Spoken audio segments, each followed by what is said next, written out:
স্ত্রীর লাশ সামনে রেখে স্বামী না বলা কথা। ঢাকার একটি মসজিদে আসর নামাজ শেষ করার পর ইমাম সাহেব জানিয়ে দিলেন একটি জানাজা আছে, সবাই যেন একটু অপেক্ষা করি। হাদিসে আবার জানাজা নামাজ পড়তে উৎসাহিত করা হয়েছে। জানাজা নামাজ মানে নিজের জন্য একটা সেলফ রিমাইন্ডার, তাই হঠাৎ মনে হলো জানাজা নামাজটা পড়েই যাই। ইমাম সাহেব জানালেন একজন মহিলা মারা গেছেন, ভদ্র মহিলার স্বামী আপনাদের উদ্দেশ্যে কিছু কথা বলবেন। একজন 70 লোক, সাদা পাঞ্জাবি পরা, দাড়িগুলো ধপধপে সাদা। ভদ্রলোক বলতে শুরু করলেন, আসসালামু আলাইকুম, আপনারা হয়তো আমাকে চিনবেন না, আমি আপনাদের এলাকায় নতুন এসেছি। আজকে সকালে ফজরের নামাজের পর আমার স্ত্রী আল্লাহর কাছে চলে গেছেন। আমরা গত 45 বছর যাবত একসাথে সংসার করছি। ছোট্ট একটা সরকারি চাকরি দিয়ে আমি সংসার জীবন শুরু করেছিলাম। সারাটা জীবন সৎ থাকার চেষ্টা করেছি। আল্লাহর কসম খেয়ে বলতে পারি জীবনে কখনোই একটা টাকা অসৎভাবে ইনকাম করিনি। সৎ টাকার কারণে আমার আয়ও ছিল খুবই সামান্য। আমাদের 3 ছেলে 2 মেয়ে ছিল। আবার গ্রামের বাড়িতে বাবা মাকেও কিছু টাকা পাঠাতে হতো। কখনো কখনো মাস শেষ হওয়ার আগেই আমার বেতনের টাকা ফুরিয়ে যেত। আমার সহকর্মীদের মধ্যে আমি ছিলাম সব থেকে গরিব, তবে আমার স্ত্রীর জন্য সেটা আমি কখনোই উপলব্ধি করতে পারিনি।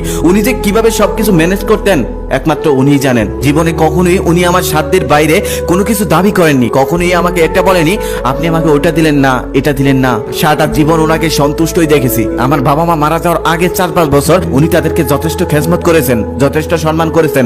কখনোই এটা বলেননি আপনার বাবা মার খেদমত করতে আমি বাধ্য নই। সত্যি কথা বলতে পেনশনের টাকা পাওয়ার পর ওনাকে হজে নিয়ে গিয়েছিলাম। তাছাড়া জীবনে আর কোনো কিছুই করতে পারিনি। তারপরে সে আমাকে কোনোদিনই কষ্ট দিয়ে কখনোই কথা বলেনি। আত্মীয় স্বজনদের হক রক্ষা করেছেন, স্বামী সন্তানদের হক আদায় করেছেন। আমি কখনোই ওনাকে নামাজ কাজা করতে দেখিনি। উনি সারাটা জীবন পর্দা করেছেন। উনি ধৈর্যশীল ছিলেন, উনি অল্পতেই সন্তুষ্ট ছিলেন। এক নাগারে কথাগুলো বলে ভদ্রলোক একটু দম নেওয়ার জন্য থামলো। তারপর ভদ্রলোক আবার বলতে শুরু করলো, আমি আসলে আমার স্ত্রী হয়ে আপনাদের কাছে ক্ষমা চাওয়ার জন্য এই কথাগুলো বলছি না, কারণ যে নারী গত 45 বছর ধরে স্বামী সন্তান এবং আত্মীয় স্বজনদের হক রক্ষা করে চলেছেন সে কখনোই অন্যের হক নষ্ট করতে পারে না। একজন জান্নাতি মেয়েদের মধ্যে যে যে গুণ থাকা দরকার তার সবই আমার স্ত্রীর মধ্যে ছিল। ইনশাআল্লাহ আল্লাহ ওনাকে জান্নাত নসিব করবেন। আমি জান্নাতে যেতে পারবো কিনা জানি না, তবে আপনারা শুধু এই দোয়াটাই করবেন আমি যেন আমার স্ত্রীর সাথে থাকতে পারি। আর আপনারা সাক্ষী থাকেন আমি আমার স্ত্রীর উপর পুরোপুরি সন্তুষ্ট।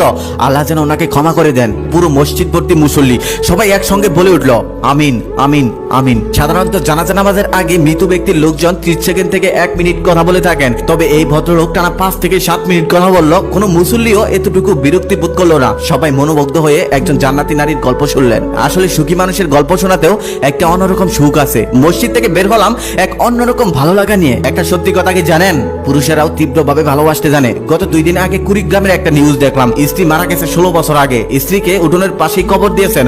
সারাটা দিন তিনি উঠোনের পাশেই বসে থাকেন, কোরআন তেলাওয়াত করেন, নামাজ পড়ে দোয়া করেন। কেউ দাওয়াত দিলেও স্ত্রীর কবর ছেড়ে সে যায় না, যদিও যায় একটু সময়ের মধ্যেই চলে আসেন। তার ছেলে নিজে বলেছেন আমাদের মাকে আমরা অতটা ভালোবাসতে পারিনি। উনি ওনার স্ত্রীকে যতটুকু ভালোবাসেন তার ব্যবহৃত জিনিসপত্র এখনো সে রেখে দিয়েছেন, তবে হয়ে গেছে 16 বছর। স্ত্রীর বর্ণনা দিতে গিয়ে এখনো সে কেঁদে ফেলে। একজন পুরুষ তীব্রভাবে ভালোবাসতে জানে, তবে তার স্ত্রী যদি সঠিক হয়। আরো একটা অপ্রিয় সত্যি কথা, আজকালকার মেয়েরা স্বামীকে মূল্যায়ন করে না, সম্মান করে না, গোলাম বানিয়ে রাখতে চায়। বিনিময়ে ভালোবাসা না পেয়ে উল্টো খারাপ ব্যবহার পায়। তারপর লোক সমাজে মেয়েরা গিয়ে চিৎকার করে বলে পুরুষ মানুষ ভালো না, আমার স্বামী ভালো না। আর এই কথাটা প্রত্যেকটা মেয়ের সাথেই মিলবে। প্রত্যেকটা মেয়ে পারফেক্ট একটা ছেলে চায়, তবে নিজে কখনোই পারফেক্ট হতে চায় না। শোনেন, মনের মতো মানুষ পাওয়া যায় না। মনের মতো মানুষ পেতে হলে কারো মনের মতো হয়ে যান, তারপর দেখবেন আপনিও কারো মনের মতো হতে পারবেন। একটা কুকুরকেও মানুষ যত্ন করে রাখে যদি তার ব্যবহার সুন্দর হয়।